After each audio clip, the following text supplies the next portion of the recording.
सबों को जय यीशु। मेरे नए वीडियो में आप सभी का स्वागत है। बाइबल हमें बताती है कि हमें कैसे प्रार्थना करना और उपवास कैसे करना है। वचन कहता है कि ढोंगियों की तरह हमें प्रार्थना चौराहे पे खड़े होके नहीं और ना ही उपवास करते समय हमें किसी को बताना है, ना ही अपने चेहरे को और ना ही अपने हृदय को मलिन करके उपवास करना है। हमें खुशी हृदय से, खुशी मन से और आत्मिक रूप से हमें प्रार्थना और उपवास करना है।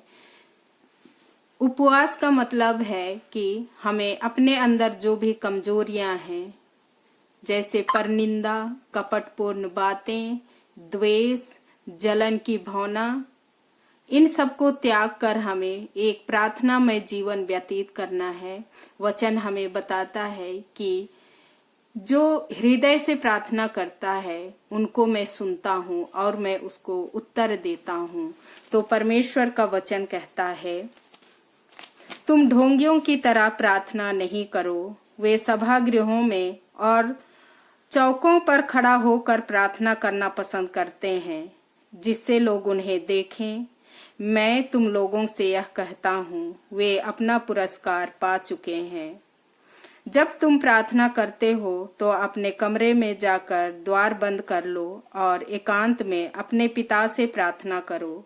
तुम्हारा पिता जो एकांत को भी देखता है तुम्हें पुरस्कार देगा। ढोंगियों की तरह मुंह उदास बनाकर उपवास नहीं करो। वे अपना मुंह मलिन बना लेते हैं, जिससे लोग यह समझें कि वे उपवास कर रहे हैं। मैं तुम लोगों से यह कहता हूँ, वे अपना पुरस्कार पा चुके हैं। जब तुम उपवास करते हो तो अपने सिर में तेल लगाओ और अपना मुंह धो लो, जिससे लोगों को नहीं, केवल तुम्हारे पिता को जो अदृश्य हैं, यह पता चले कि तुम उपवास कर रहे हो। तुम्हारा स्वर्गीय पिता जो अदृश्य को भी देखता है तुम्हें पुरस्कार देगा। परमेश्वर का वचन हमें उपवास करने के लिए सिखाते हैं, बताते हैं कि हमें कैसे उपवास करना चाहिए। उपवास का प्रतिफल अच्छा ही होता है। हम उपवास करके, प्रार्थना करके तो देखें कि हमारे मन, दिल, हृदय कैसे परिवर्तन होता है। आत्मा का फल है प्रेम, आनंद, शांति, सहनशीलता, मिलनसारी, दयालुता, ईमानदारी, सौम्यता और संयम। इसके विरुद्ध कोई विधि नहीं है।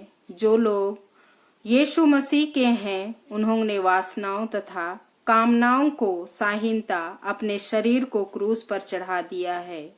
यदि हमें आत्मा द्वारा जीवन प्राप्त हो गया है तो हम आत्मा के अनुरूप जीवन बिताएं।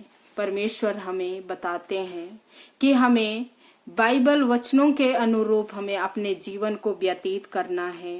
हमें सहनशीलता सीखना है, मिलनसारी बनना है, दया की भावना लाना है, ताकि हम परमेश्वर के राज्य तक पहुंच सकें और परमेश्वर के साथ हम चल सकें। परमेश्वर हमें बताते हैं कि हमें एक दूसरे को प्रेम करो, पड़ोसी को प्रेम करो, ताकि हम परमेश्वर को बिना बोले हम परमेश्वर के वचनों को हम और ज्यादा अधिक फैला सकें। परमेश्वर का वचन कहता है, ईश्वर के पास जाएं और वह आपके पास आएगा। पापी अपने हाथ शुद्ध करें, कपटी अपना हृदय पवित्र करें। जब हम अपने अंदर की कपटपूर्ण बातें, कपटपूर्ण व्यवहार को दूर करते हैं तो हम सचमुच में परमेश्वर के निकट आ जाते हैं। हम विश्वासपूर्ण प्रार्थना करें, हमारे अंदर जो भी कमजोरियां हैं उसको रख के हम परमेश्वर से बातें करें।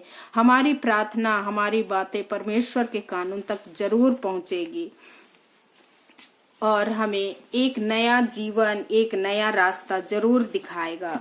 और परमेश्वर हमें बताते हैं कि जो दरिद्र पर दया करता वह प्रभु को उधार देता है, प्रभु उसे उसके उपकार का बदला चुकाएगा। आमीन। परमेश्वर हमें अपने वचनों में बोलते हैं, जो दरिद्रों पर दया करता है वह प्रभु को उधार देता है। परमेश्वर कहता है अगर तुम किसी जो जरूरतमंद है उसके ऊपर आप दया करते हो, दान करते हो, तो परमेश्वर कहता है कि तुम मेरे लिए करते हो। जिसको भी तुम क्षमा करते हो, समझो कि मेरे लिए वो कार्य कर रहे हो। तो हमेशा परमेश्वर के साथ जुड़े रहने के लिए हमें प्रार्थनामय जीवन, उपवास के साथ, परहेज के साथ हमें करना है। आमीन, हालेलुया।